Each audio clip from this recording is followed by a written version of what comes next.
A partir de este momento comienza la sección editorial de Platica con Ángel, correspondiente al 27 de mayo, del... No es 27. ¿Pero dónde andas? Pues no sé dónde ando, es que estoy aquí. Claro, es 7, no 27. Es que vivo el futuro, ya quiero que se acabe este gobierno de mierda, hombre. No, perdón. Corresponde esta plática y este editorial al 7 de mayo del año 2025. Ya le atiné, pues es que ya se me va la cadena del tiempo, a veces ya falla. Pues, ¿no? Muy bien, es que necesito yo un overhaul, pues, o al menos que me cambien medio motor, dijo aquel, ¿no? Vamos a tratar este tema. Es el título de la parte editorial. ¿Qué sigue cuando ya no funcionan las mentiras? Repito, ¿qué sigue cuando ya no funcionan las mentiras? Vamos a dar un poco de contexto. Los gobiernos populistas y demagógicos tienden, es la regla en los últimos años, a utilizar la democracia para acabar con la democracia.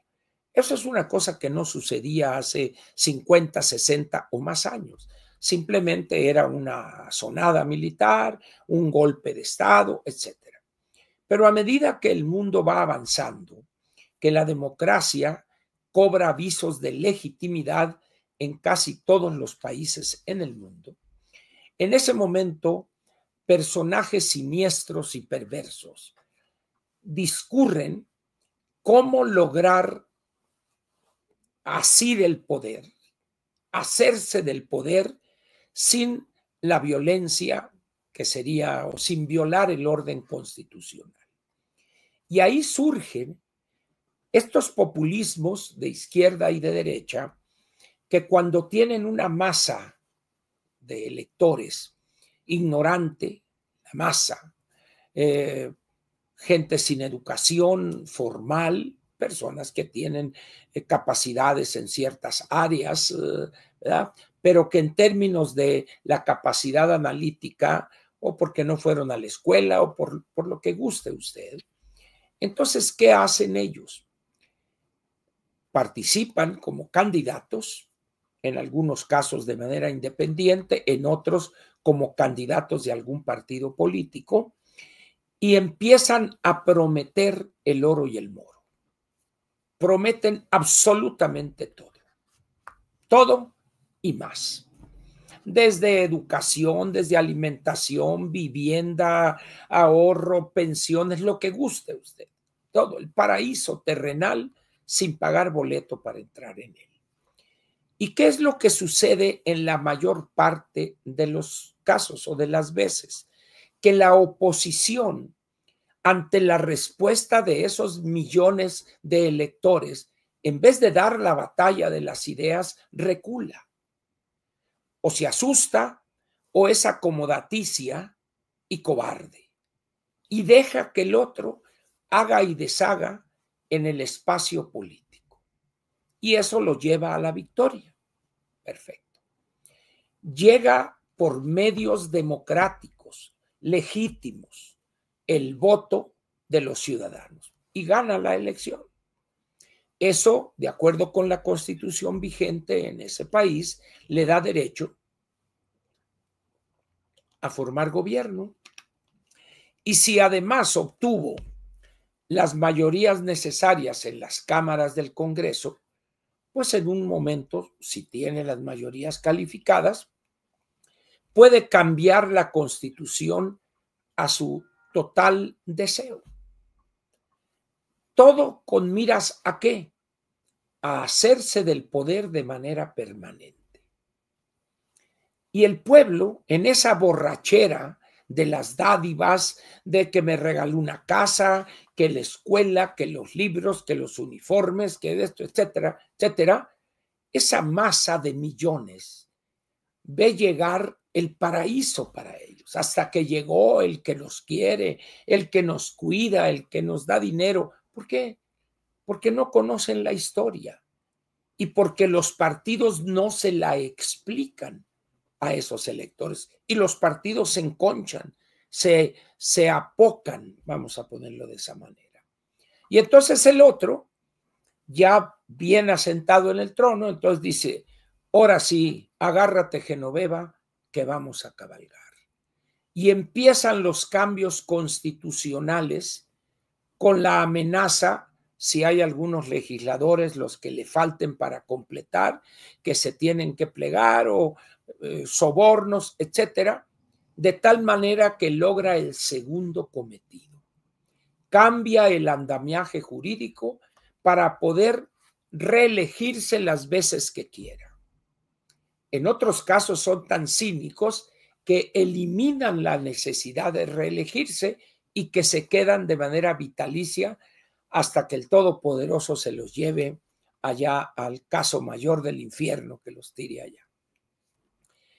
¿Y qué pasa en ese proceso, en esos 4, 5, 8, 10 años, lo que dure este proceso?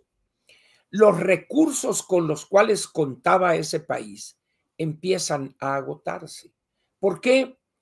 Porque ya el gobierno está dedicado a afianzar lealtades tirando dinero, olvidándose de que el dinero no surge en los árboles.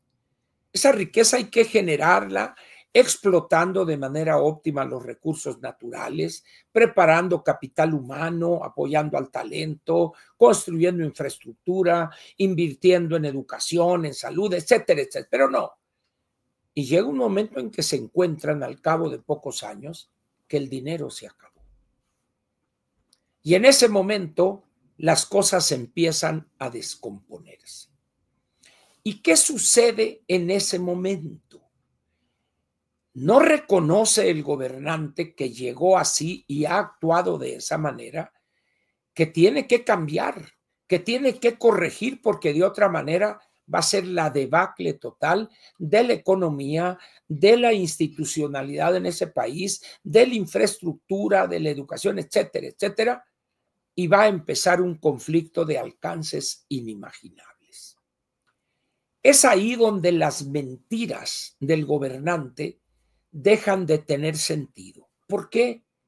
Porque imaginen ustedes a Hugo Chávez en sus años de gloria y luego que empieza a caer porque se acaba la fuente que pensaba inagotable, quizá lo sea, explotada de una manera racional.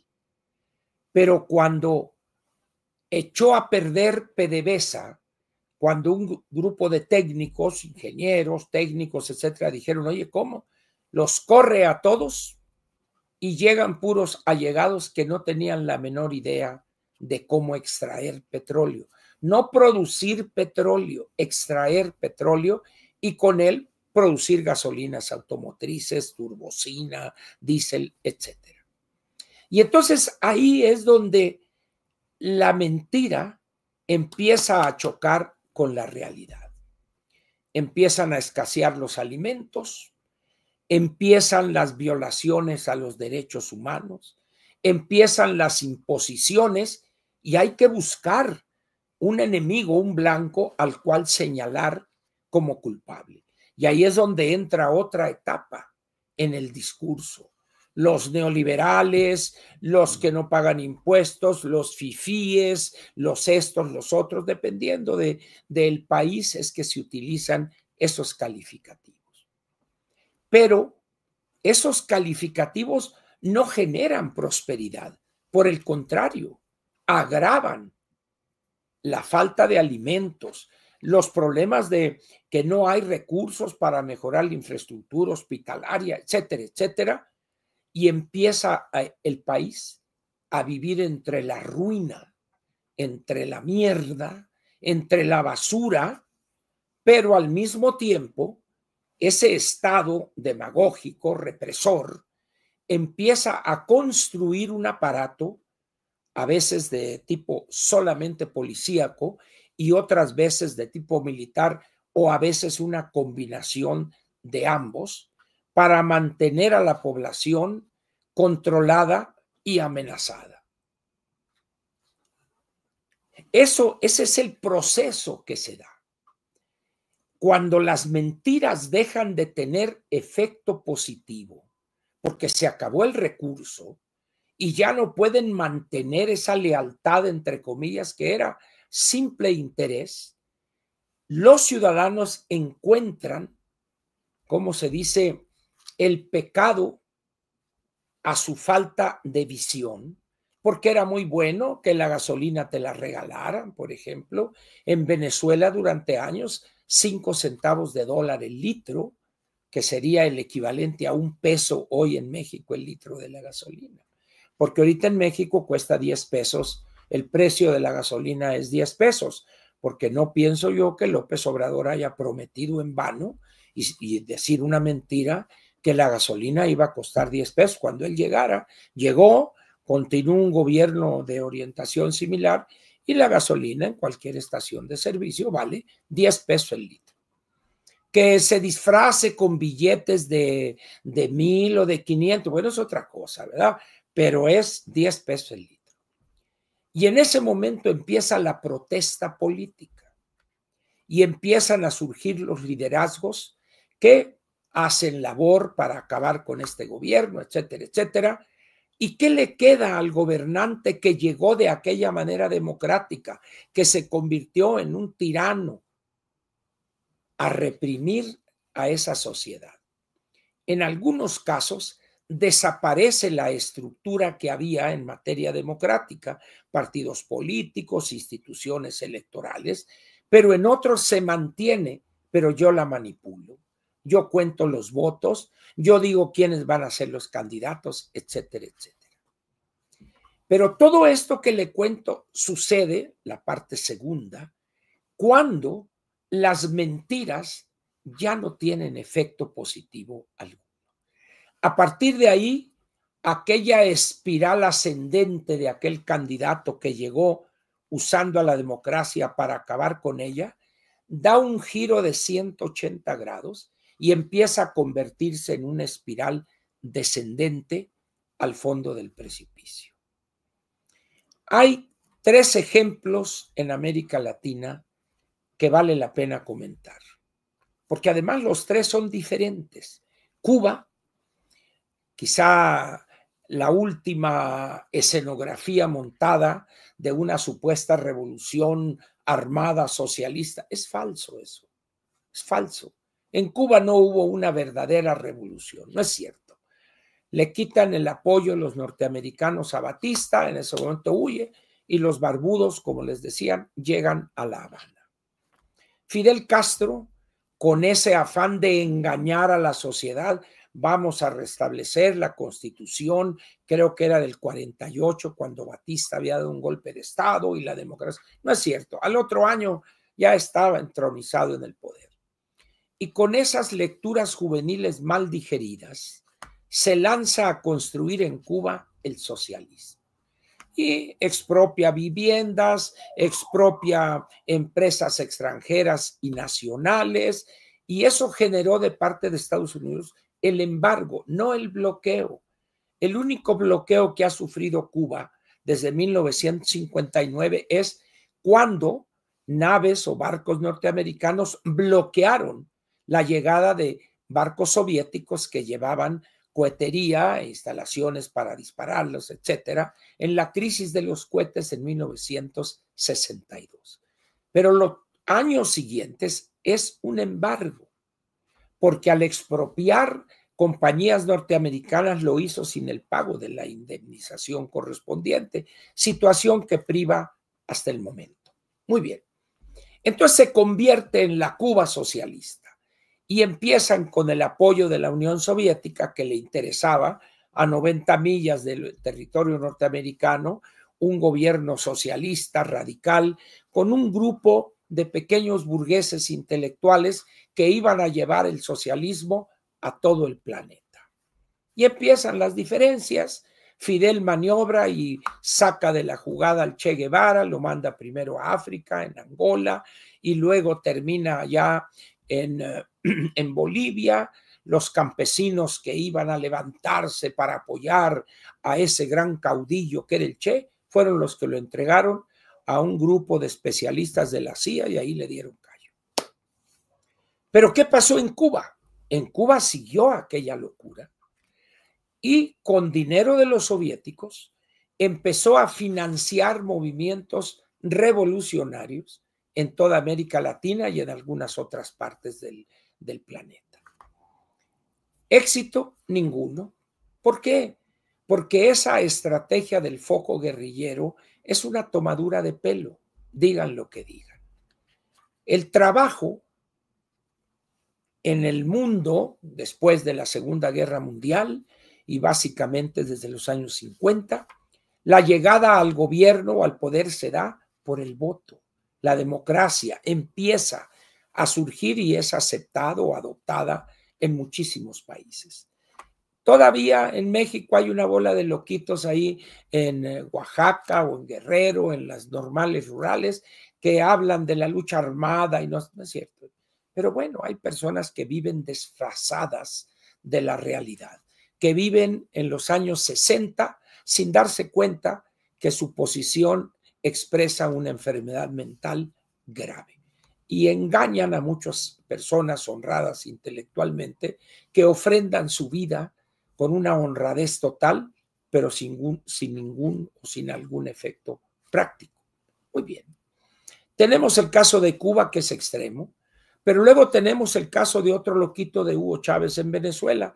Vean las imágenes ustedes cómo viven en Venezuela, escarbando en los botes de basura para obtener algo que quizá no esté totalmente podrido, etc. Pero vean ustedes Nicaragua. Nicaragua está hoy peor que cuando vivía Somoza.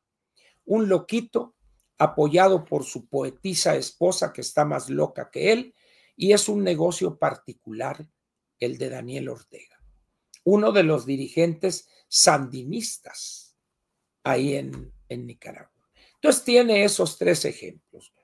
En el caso de Argentina, los Kirchner, que es la pareja más corrupta, incluso que Perón y Evita, pues Argentina tenía una institucionalidad pues que con batallas y acá y la demagogia kirchnerista, dándoles esto, no cobrándoles impuestos, etcétera, una vida parasitaria que les encanta a los argentinos, igual que los mexicanos o quizá más, ¿verdad? Pues se encontraron con la realidad. Las mentiras de la señora Fernández de Kirchner y de Alberto Fernández ya no funcionaron y aquello es el caldo de cultivo para la llegada de alguien que tiene una visión opuesta, puede no gustarles a algunos, puede gustarles a otros, de Javier Milei. Y en eso está Argentina. Con ese contexto vayamos a México.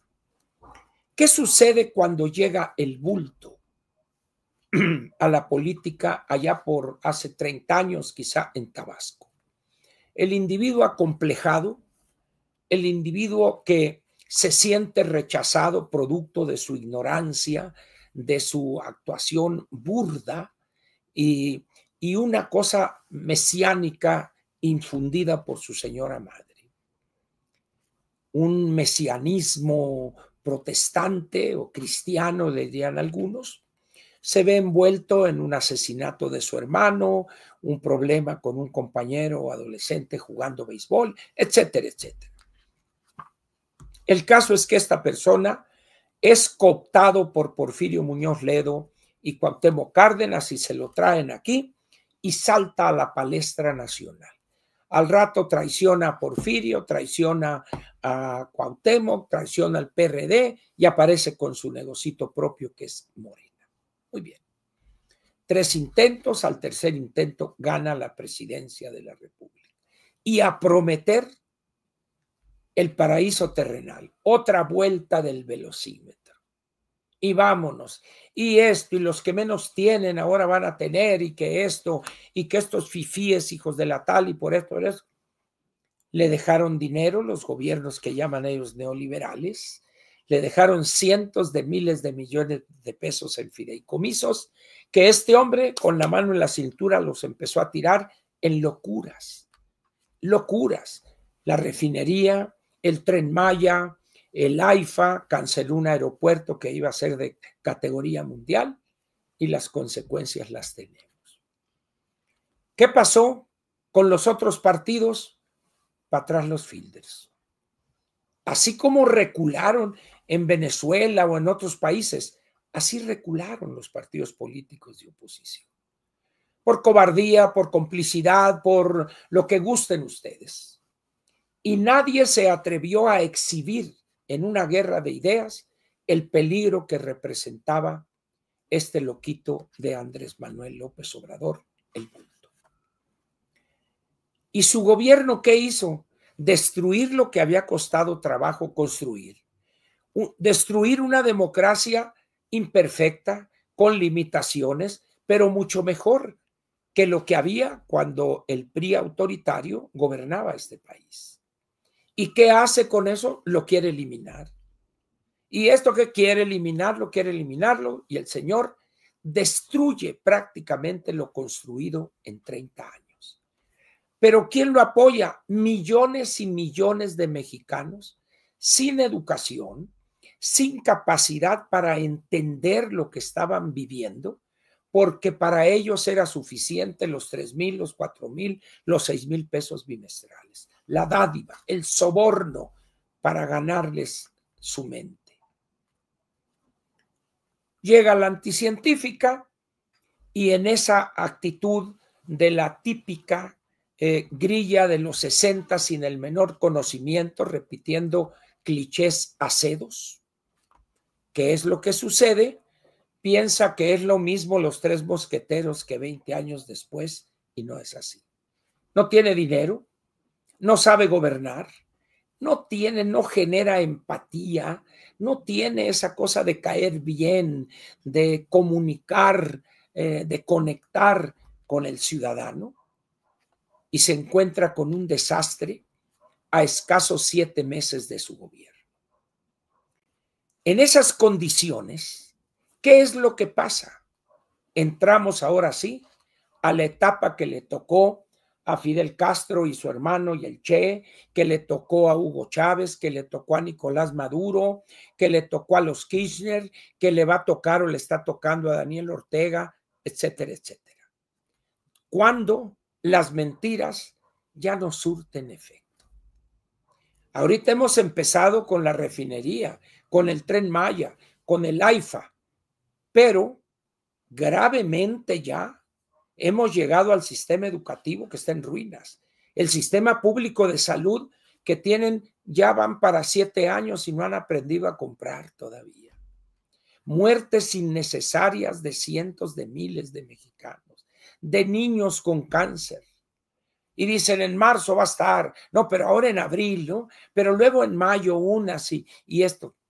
La verdad es que lo que caracteriza a estas personas es su gran incapacidad.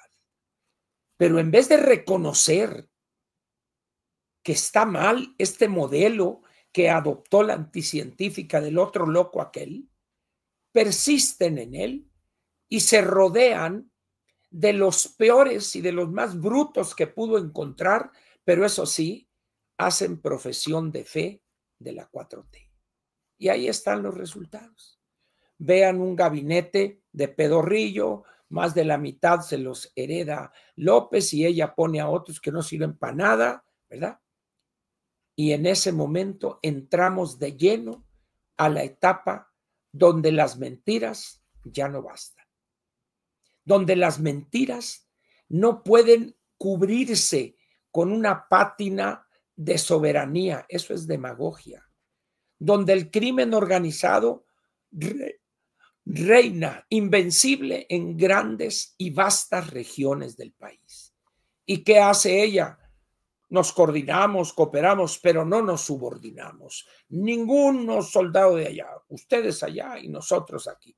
Es el clásico subterfugio para no tomar decisiones difíciles, impopulares y dolorosas. Y aquí estamos en esta etapa.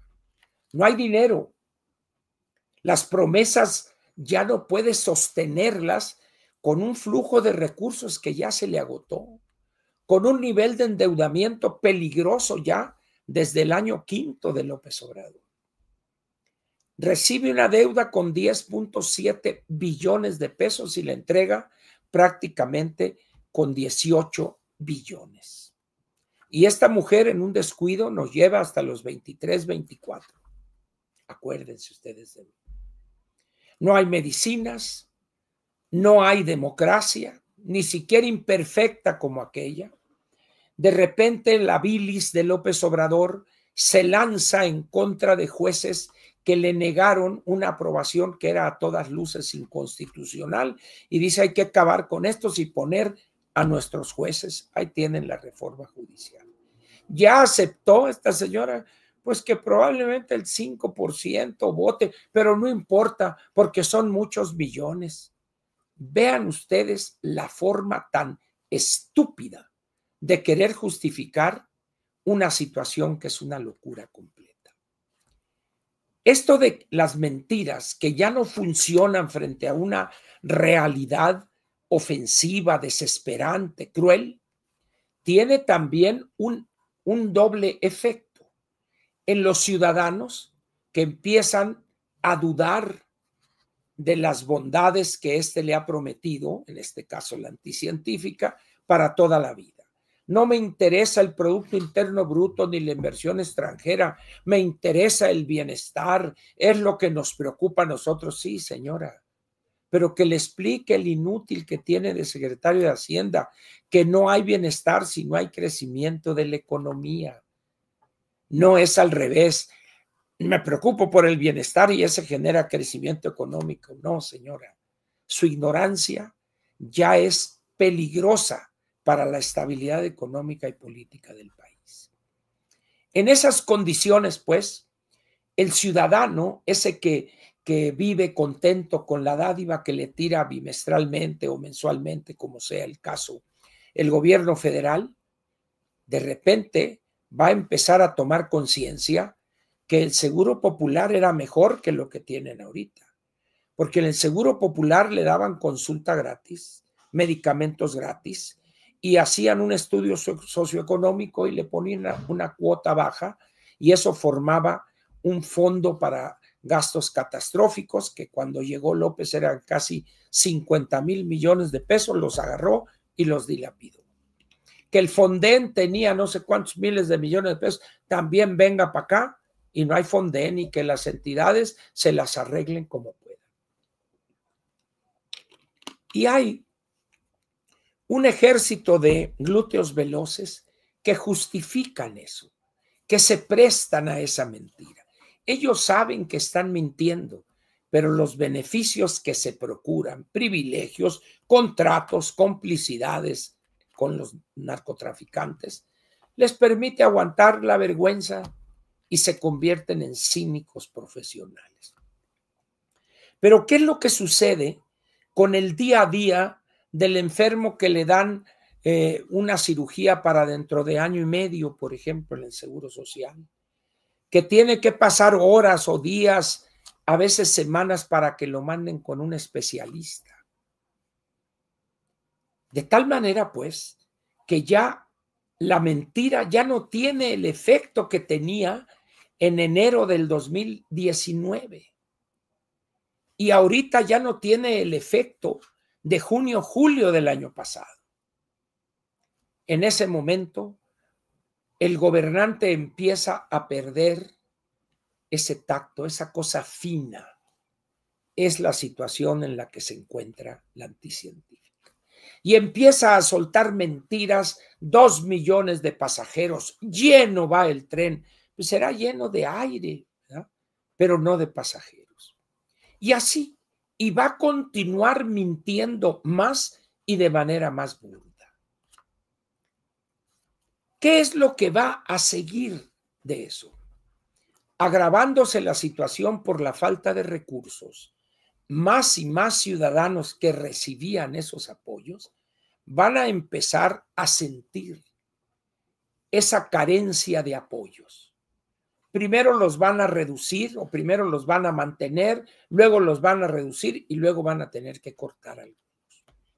En ese momento, muchos van a empezar a protestar, quizá acudan a protestar ante las oficinas de tal o cual dependencia, etcétera, etcétera. ¿Y qué va a pasar con la anticientífica al mismo tiempo?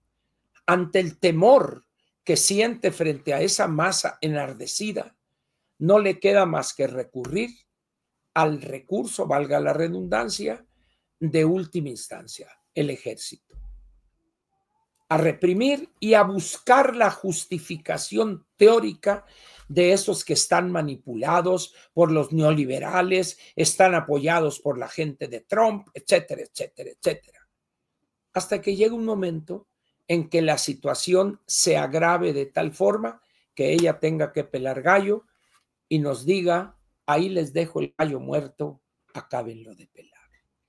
Este proceso detallado es el que han seguido, siguen y seguirán todos los gobiernos que no entienden que gobernar es finalmente administrar de manera óptima los recursos que le entrega el ciudadano a uno como gobernante. Y también en esa administración hay que tomar decisiones impopulares y dolorosas. Eso es gobernar. Mentir, regalar dinero que no se tiene hoy, no es gobernar, es cavar la tumba donde va a ser enterrado ese gobierno. Eso es lo que sigue hoy. Ahora bien, ¿será lo mismo aquí que en Cuba o que en Venezuela, que tendremos que andar ahí en el camión de la basura sacando algo? No, señores, no va a ser lo mismo. ¿Y por qué afirmo eso categóricamente? Por una ventaja geográfica que tenemos. Tenemos 3.240 kilómetros de frontera con Estados Unidos. En la medida en que esto estalle, quien iba a resentir de inmediato el efecto serían los Estados Unidos. De tal manera, pues, que antes de ese estallido total, habría una colaboración o habría un conjunto de medidas o lo que guste usted o como las quiera llamar. Pero no vamos a llegar a ser Venezuela o a ser Cuba o a ser Nicaragua. Por la simple y sencilla razón del norte, nada más.